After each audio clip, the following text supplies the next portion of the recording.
Welcome to another episode of Right Here in Mass. Today's guest is Barbara Fortier, the CEO of Girl Scouts of Eastern Massachusetts. Having been with the organization for more than 20 years, Barbara brings her proven operations expertise and dedication to championing female leadership development to the organization. Barbara, welcome to the show. Thanks, Ashley. Happy to be here. I'm happy to have you here. Do you want to start off by talking more about yourself and what you do with our listeners? Sure. I have the good fortune to be the CEO of the Girl Scouts of Eastern Massachusetts, which is everything from the New Hampshire border out to the tip of the Cape and just this side of Worcester. We serve approximately 20,000 girls, and we have 11,000 volunteers in 178 communities in and around Boston. And I've been Amazing. Here 23 years. Mostly, for most of that time, I was the COO, Chief Operations Officer, but around the time just before COVID, there was an opportunity to step in and provide some stability and some history with the organization. So I was asked to step in on an interim basis, and that became formal and permanent. So here I am. That's amazing. And since becoming CEO, could you talk more about how perhaps things have changed or improved within the organization, or even new and exciting initiatives you're working on? Sure. How things have changed primarily is we moved from basically face-to-face model for recruiting and maintaining our Girl Scout membership to online like everyone else did. That was a challenge. And I think people thought that once COVID was normalized, and we've hit that point, I think, that we would abandon all of our online attempts and get back to doing business face to face. But we learned a lot with the Zoom environment. We learned that we could reach more people. We could reach people that didn't necessarily have the means to travel to one of our locations or any of our programs. So it's been, and we're still learning. It's been a mixed bag, but largely we were very successful. In 4 days, once the shutdown was announced, our program department pulled almost all of our program content online. So we were able to maintain a presence with girls in their lives. So I would say that was the number one change. And it's been one of the benefits is that we've been able to hire from a broader range of applicants, because once we reopened our doors, we gave our staff the option on how they wanted to connect with work full-time from home, work hybrid, or be in the office. So that has really opened the doors for us to encouraging and being able to bring in more applicants. And I would say one of the most pivotal things that happened was a shift, not necessarily brand new, but a further emphasis on mental health and well-being for our girls. We've known from all the studies that our parent organization, GSUSA, has conducted over the years that mental health among girls was far more challenging than actually it was for boys. So GSUSA has been on top of mental health awareness, but it was taken to a completely new level during the pandemic. And as a matter of fact, you may know, we do awards for the girls. They can achieve different levels of award, and one of them, the top, is the Gold Award. We had 60 girls achieve their Gold Award this past year, and 20 of the 60 did a project that had something to do with mental health. And many of them, many brave young women, used their own struggles as an example to share with other people, which helped open the doors to a lot more conversation and a lot more focus and a demystifization, I don't know if that's a word, but anyway, just making speaking about mental health and sharing mental health concerns more normalized. So that probably from an actual tweaking of our programming and turning our programming or adding to our programming was one of the best and biggest challenges that we had during the period. Without a doubt. And that's extremely powerful too, to have 20 of them talk about their own mental health experiences, which I can imagine made other girls within the programs feel like they had someone to relate to, where there's someone else who would get it or who was going through it and understanding it and know that they weren't alone, which is a really wonderful feeling to have, to know that you're not all by yourself and you do have other people beside you who will be able to support you through it. Right. And the fact that girls are hearing this from their peers is more powerful than you could imagine. They don't want to hear from somebody my age or somebody who's not living the experience that they're living right now. So the impact has been incredible, and it's been certainly an honor to witness this transition. And again, the motto of the Girl Scouts is that girls are involved in their programming and their experience in Girl Scouts, and that's the ultimate result. And Absolutely. Yeah. And especially with the ages that the girls are in the programs. I mean, now is the time to be really prioritizing your mental health and having those tools and tips and resources within your toolkits to set you up for years to come. With during those ages, that's when girls are stressing about and worried about school and sports and friendships and going through changes in their lives. And so I think that's really wonderful that Girl Scouts has definitely prioritized and put an emphasis on normalizing mental health awareness and also providing support in that aspect. And so, with your career path specifically, I'd love to hear what led you to Girl Scouts and working for GSEMA and how you knew it was the right fit for you. well, actually, I call myself the accidental Girl Scout. Never a Girl Scout as a youth. And for 20 plus years, I worked in the high tech sector and had an opportunity with a company, a web hosting company that went public, to take a mini retirement.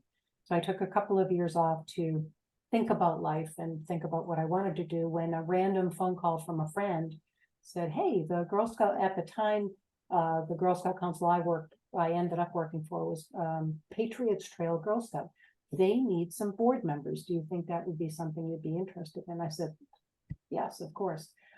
Didn't know really much about the Girl Scouts and really got immersed through the board experience, to the extent that the CEO and COO knew I was taking a break from work. So they asked if I, an IT professional, could come help them out pro bono. And of course I said, yes, I would do that. So I came in and did some business process analysis and looked at some other aspects of the organization, and was giving a presentation on November 12th. I remember the day when both of them said, you ought to work here. And I went home and had a very serious conversation about doing that. And that happened. I thought it would be a 1 or 2 year fun thing to do, and very quickly became immersed in the mission and the organization. And flash forward to 23 years later, it was clearly I was fortunate, to be able to do that, to make that kind of a change, but the best thing ever. And I always joke about my worst day at Girl Scouts exceeded any best day that I had in the for-profit high-tech sector. I've never had a bad day here. I don't consider this work. I consider it a love and a passion, and am happy to, try to add value. I love that. And I feel, especially in the nonprofit world, to have those exact feelings that you do about love and passion and true happiness, to be where you are and in the position you're in, is so important for being able to drive the work that you do and hit the mission home with anyone who's supporting the organization as well. Yeah. The one thing that I am in complete awe of is our staff. They work day, night, weekends, and they live and breathe the mission. When we bring people into the fold, there's usually not a requirement to talk to them about the mission and how important it is, that they're already there. And the other thing is, we have 11,000 adult volunteers who volunteer a lot of time. Girl Scouts, we work hard at trying to reduce the amount of time required, but it ends up being a lot of time that they dedicate and commit to supporting the efforts of the girls who want and need this experience. So it's and I feel humbled when I go to our Gold Award ceremony and I listen to 60 girls talking about the ways that they are changing the world today. I think back to when I was that age, I was not doing those types of things. So humbling to see that in action. The Girl Scout leadership experience, or the GSLE as we call it, is fundamental to moving a girl along her own career path, her own life path. And it's unbelievably powerful to witness that. Yeah. So let's talk more about the GSLE. Could you give an overview of what that is and what the girls go through for our listeners who may be unfamiliar with it? Sure. The Girl Scout leadership experience basically is a packaged program that takes a girl from her, girls can join Girl Scouting at 5 years old and become a Daisy, the cutest girls on the planet. And they can ascend through the 6 levels of Girl Scouts up until they hit ambassador level, which is the top level. And within those, and they're usually 2 or 3 year tiers each level represents, but there's programming, specialized programming that's been developed largely. The programming framework is developed by our national organization, GSUSA, and then we follow that because we are chartered to the Girl Scouts of USA. But we also have the flexibility to add our own flavor into a lot of that programming. But basically, the idea is that there's a set of benchmarks and measurements that go along with those programs to ensure that a girl is getting the full leadership experience. And that's, I think of the cookie sale, our cookie program, as being probably one of the most evident entrepreneurial programs that we offer. They learn money management and communication skills and ethics, business ethics, and sales techniques and everything. So it's a well-rounded, what people don't appreciate when they buy a box of cookies, they're not buying a box of cookies, they're investing in girls and their opportunity to have these and develop these leadership skills. So the program takes them basically through, when girls are younger, they want fun. And the things that we know about Girl Scouts is I made some new friends. I have this whole new group of friends that I have. My stepsister, as an example, who's a little older than, well, we're about the same age. She has 5 friends that were made in Girl Scouting, and they've been friends for 50 years. It's Wow. incredible. But anyway, so when the Girl Scout program starts, we believe in girl-led, so girls get the chance to choose the types of things that they work on in this framework, the GSLE. As they progress, girls at some point get very inwardly, and it's not a selfish thing by any means, it's a natural progression. They get inwardly focused. Where am I going to go to college? What are my interests? What are the things that I want to do? What causes resonate with me, and what things do I want to have influence on? So the program is geared to take the girl through those evolutionary stages of her own personal growth, and hopefully to the ultimate, which is becoming a ambassador Girl Scout, and then hopefully, if they're prone, to participate in one of the award programs that they can achieve. Yeah. And I can imagine, in addition to the lifelong friendships that come out of this program, I also imagine that there are lifelong skills that come out of the program that girls who were in Girl Scouts decades ago still have those skills throughout their personal and professional lives today. They do. When we meet women, for instance, in business, and many are Girl Scouts, which is really awesome. But many of them, the first thing that they will cite is, I probably wouldn't be in this role today if I hadn't generated and learned all of the skills over the course of my Girl Scout career. And that's really powerful. Oh, yeah. And the other thing is they often cite one of their favorite aspects of the experience is outdoor program and camp. And outdoor program and camp come with another whole cadre of skills that you can learn. You capitalize on things that encompass leadership, communications, and all of those, but there are other specific skills that they learn about being in the outdoors and appreciating nature. So it's amazing to talk to somebody who's maybe in my age range category, say, Girl Scouts was this undeniable. I'm actually jealous when I hear women in my, in business in my age range talk about the impact that Girl Scouts had. It wasn't an option when Yeah. but I always, I always had that, oh, I wish I could go through. Can we do the adult version of the, I would be for that. but anyway, it's really incredible to hear women of their own, no prompting, just outright. Oh, you work for the Girl Scouts. Oh my gosh, let me tell you my story. And they Yeah. all have stories. And invariably, women who have positive experiences in Girl Scouts want to pass that on. If they have children, they want to pass that on to their daughters. And that's how you see the cycle of, how generational Girl Scouts becomes. Absolutely. I can also imagine too that Girl Scouts provides a lot of mentorship, especially with the staff and volunteers, which I can imagine is very beneficial for the girls, especially who might not have a mentoring type figure at home, who might need someone like Girl Scouts who's really there for them and teaching them about things and giving them life skills that they'll keep with themselves forever. Yeah. And this is where our volunteers come in play. So we have, of our 11,000 volunteers, roughly 4,500 are affiliated with troops. And often it's a neighborhood that wants to get a troop started, and there's all the moms get together and figure out, who might volunteer. Although we have a number of awesome men who are Love that. proud to be Girl Scouts themselves. But their first point of contact, really, when they join the organization, is our volunteer corps. So there is a lot of training that our volunteer corps undertakes to be in the position to be the kind of the best that they can be in that role. And they also get a lot of support from our staff. And when it comes to mentoring, our volunteers comes from every walk of life. So there are parts of the program that are just automatically teaching and encouraging girls to have experiences and develop expertise in certain areas.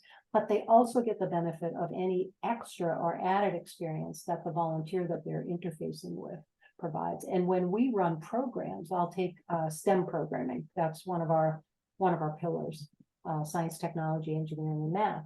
So when we are running our STEM programming, we have STEM experts on staff. Those are our program leads. So they get the additional benefit of adding that to whatever the troop leader and or the regular programming can provide. And you see that all the time. Now, the other volunteers we have, they do a lot for us. They go pick up cookies so the troop can sell cookies on a weekend, or they accompany troops on programs when there's a ratio of adults that's required. But they also have expertises, and we have ad hoc volunteer opportunities that volunteers who don't have the time to do the rigorous work of being a troop leader, but would like to come in, if you're doing a program on money management or financial awareness or communications, that they come in and they would plug in to those programs to add that real world value. So the mentorship is boundless. It knows no limit as long as we're smart enough to offer and make sure that any volunteer that's connected to our organization has that chance. Absolutely. And then if girls within Girl Scouts see a volunteer who might be someone who's working in STEM or working in finance, they might say, well, I want to do that someday. She's doing it. Now that's what I want to do too. And I think it's great to have those career aspirations as well and know that there are opportunities for more women to get involved in different fields and have careers that really excite them. Yeah, some of the research that we've done suggests it's getting better, but it suggests that girls by and large don't necessarily think of some of those male-oriented, scientists and those types of jobs as being available to them. But a lot of our programming, when we do some of our STEM programming, we're not pushing the fact that it's science, technology, engineering, and math in their face. We're slowly and silently surrounding them with these opportunities for education. And then it's just stunning when a light bulb goes off, when they get that, oh my gosh, I could be an astronaut, I could be an engineer, I could be whatever. And we work with the Women's Society for Engineers and other formal groups, work with them to collaborate and offer our programming. We have a STEM expo. And of course, do I know the date of that? I don't, but at some point during this upcoming year, we will do a STEM expo. And that's where this huge collective of big brains of science and math and technology come together and help us execute our programming. Because even though our staff are very well versed and they're brilliant in their own means, when they actually see women, and young women are important in this equation, because girls, when they get to a certain age, they're looking at the next age block. Like, Yeah. who am I following? How many Swifties do we have, in our environment? Well, I'm one, but Yeah. but that's what they see. So we try to encourage women of all ages, but particularly young women who are forging ahead in these industries that normally girls might not think of firsthand. Oh, absolutely. And it's very powerful, that mentorship and that being able to see what you can and what you want to be in another person is, there's no substitute for that. Yeah, you nailed it. In addition to all of the initiatives around mental health and with the STEM Expo that's coming up, what are some other exciting things that Girl Scouts of Eastern Massachusetts has coming up throughout the next year, or maybe even beyond that? So this year, something that we're trying, it's an initiative that our national organization is pushing, and they are doing a small pilot, and we didn't make the pilot. So we're doing our own version. We're putting, and this is aimed at the younger girls, daisies and brownies. We're doing programming in a box, which is not something that was invented now. We did a lot of that during the pandemic. We packaged up programs. We did camp in a box. So girls, even though they couldn't come to our sites, we sent tents and we sent all kinds of material that they could set up in their backyard, and then vis-a-vis Zoom participate in a camp out. So we're resurrecting the program in a box for the younger girls to catch their attention, maintain them, give them something that they can choose to do in their initial troop meetings. And that's kind of fun. We're always, and we've tried to do this for years, but we're trying to set up a situation where our older Girl Scouts become mentors to the younger Girl Scouts. So in a town, there might be a senior group of girls, and usually the older the girls get, the troops get smaller. So we try to encourage collaboration and mentorship between the older girls and the younger girls. One area that we've tried that is with cookies. Older girls, unless they're saving for a big trip or something that they want to do, older girls' participation in the sale, it's not as endearing to them. They're applying for colleges. They may be working on their Gold Award. They may be working on other really time-consuming elements that are part of paving the path for their future. So we try to, capitalize on a captive audience to do some mentoring, because again, the younger the girl is, like, they're looking ahead at the next age groups. They're not looking at somebody like me. So if we can leverage that, it gives more benefit and reward to the older girls while hugely benefiting the younger girls. And we're always looking at expanding our outdoor programming. Outdoor programming is one of the stars of our whole environment. We have 10 properties, and we do summer camp, so everyone knows about summer camp, but we also do a lot of really intriguing, interesting programming in the outdoors. One thing in the outdoors that we're doing is we're taking STEM outdoors, because there's a lot of technology, math, and engineering elements just in nature. When you think about a tree and you cut it and you see all the history of that tree through the rings that are part of the trunk, it's those types of relationships that we're building, because everyone wants to go to camp, and usually people are pretty excited to be outdoors. But if you can combine, again, it's that silent, but let's thread in some of the components of our STEM programming, and whether they know it or not, at some point they are aware, but whether they know it or not, they're getting exposure to other things. So outdoor programming will continue to be an area that we heavily invest in. We are pulling together a study of what additional program components we could add to our busiest summer camps. And pretty soon we'd be looking to start a fundraising campaign so that we could, implement some of those features. And they change periodically over time, Yeah. based on what people are introducing that works out in nature, but also what the girls are interested in. Right. And that will definitely, or is what definitely keeps them engaged, by being able to incorporate the interests that are popular right now and things that they feel excited and passionate about right now compared to something that might have been from 10 years ago. That's what definitely helps to keep things current and ensure that the girls are getting as much as possible out of those programs, which is amazing that you do that. Yeah.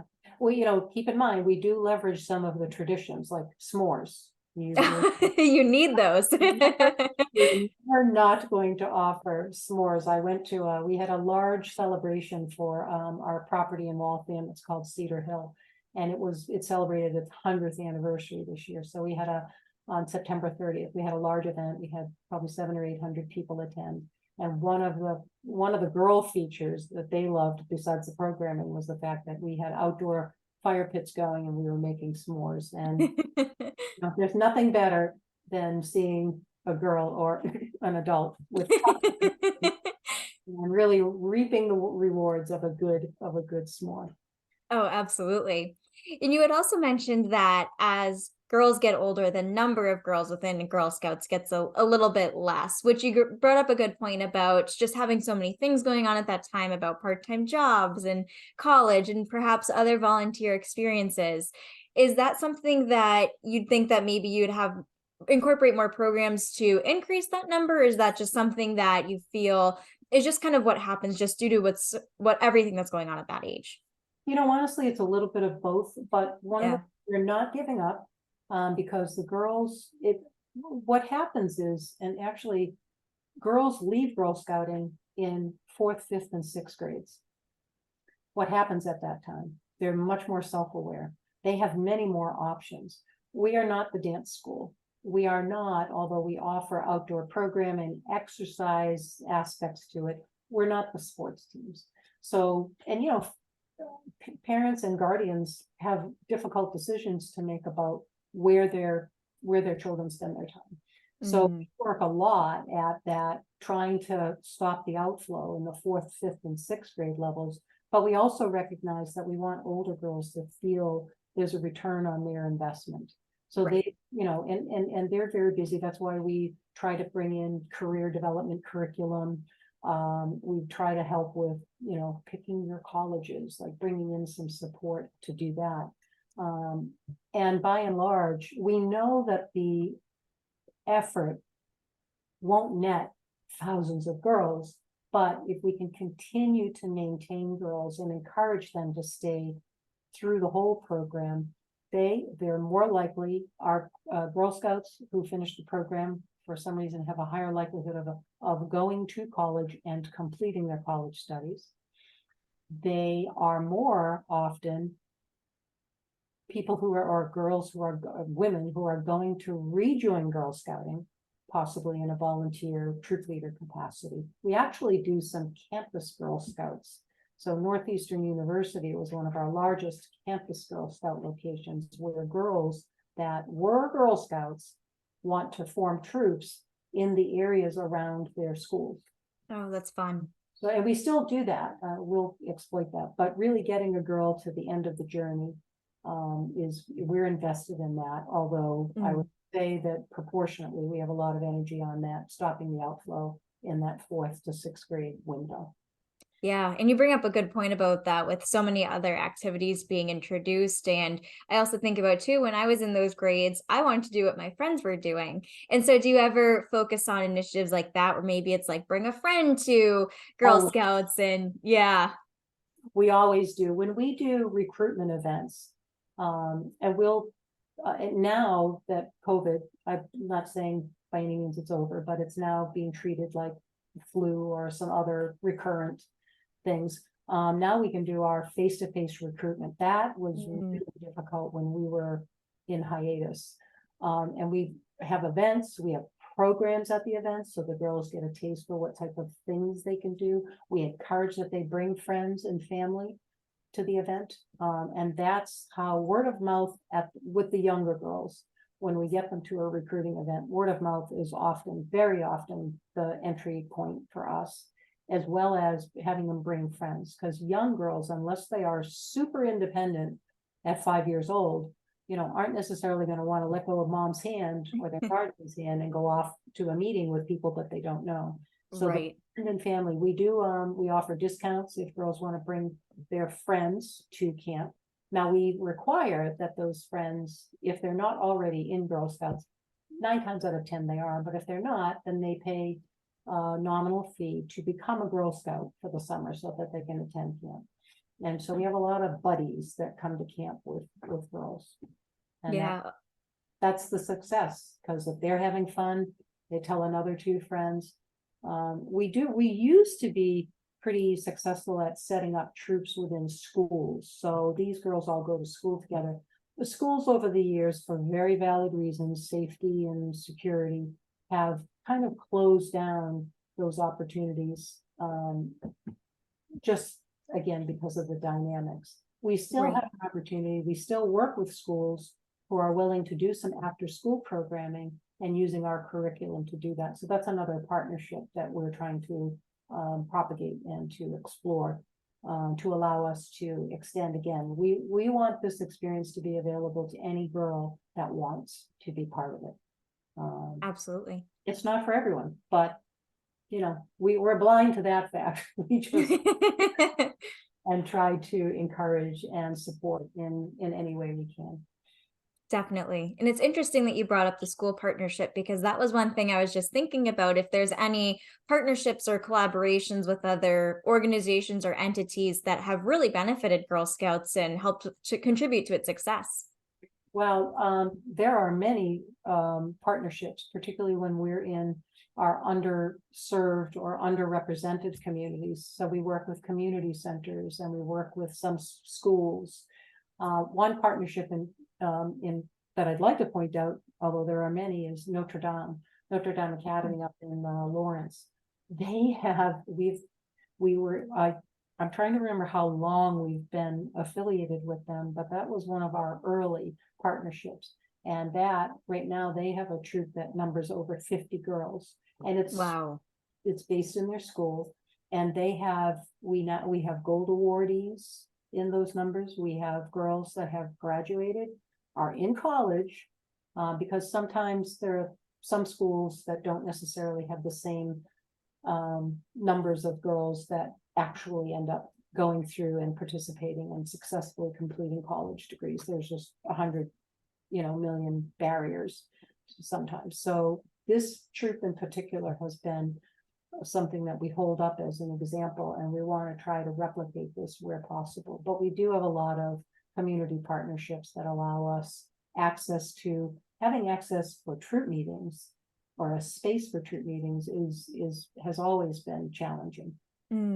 They don't necessarily promote having troop meetings in houses, personal residences, just because there's liabilities there and other things. So it's been difficult, again, since the schools did 2 things. From a safety security standpoint, they want to be really on top of who's coming in and out of the building, but also, they couldn't offer that for free anymore, because there's custodial services and other things, Right. it's on for an extra hour or 2 if you're having meetings there. But we work, we basically just bump up against whatever the obstacles are, see if there are any that we can help offset, and we move along.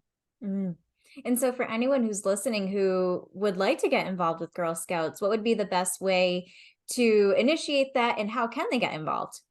So first and foremost, our website has a plethora of information and ways to get involved with Girl Scouting. So I would suggest is www.gsema.org as the first line of sort of just checking it out. And then there's a way through that site to send a simple email, and it'll go to our customer care group. And depending on the question and or the point of entry, we will align those inquiries to the appropriate people within our organization to follow up. Perfect. And for anyone who's listening to this episode who is really interested in pursuing a career in nonprofits, like you did, especially going from being in IT to now being in the nonprofit sector, what would your advice be for them? Well, do your homework. Go again for we list everything that we have open on our website. So our website again is another option. But you really, I guess the biggest piece of advice is make sure that the mission and the vision of any organization, any organization, be it for profit or nonprofit, matches with what your internal fire is all about. If, Mm, or, whatever gets you up in the morning, whatever interests or concerns that you have about the world, make sure that wherever you're considering to invest your time and energy matches to that. Because if it doesn't match there, sure, it'll be a job. And we all have had jobs in our past, but you want to work your way into a scenario such as I feel fortunate to be in, where it's not a job. I've never mm, considered this a job. It's a labor of love. yeah. And that's particularly in the nonprofit space, I think you just naturally see that more. But if you're operating from that space and you're keeping that as your guidepost, then you will eventually be successful in mapping a pathway that, again, when you wake up in the morning, one of the questions I ask myself, several questions, usually at the end of the day, was today a good day? Was I a good person today? But did I enjoy, or did I feel like I made a positive impact? And if I can Mm. answer those questions, yes, and I do pretty much every day of the week, and for me personally, I'm in the right space. Oh, I love that. As we get close to the end of this episode, one of my favorite questions to ask our guests is what their favorite local businesses are to support. So I'd love if you could share with our listeners where you like to shop locally. Well, I live in Jamaica Plain, and I have 12 great nieces and nephews. So my favorite store is a toy store called Boing. I love about the store is they're similar to Girl Scouting.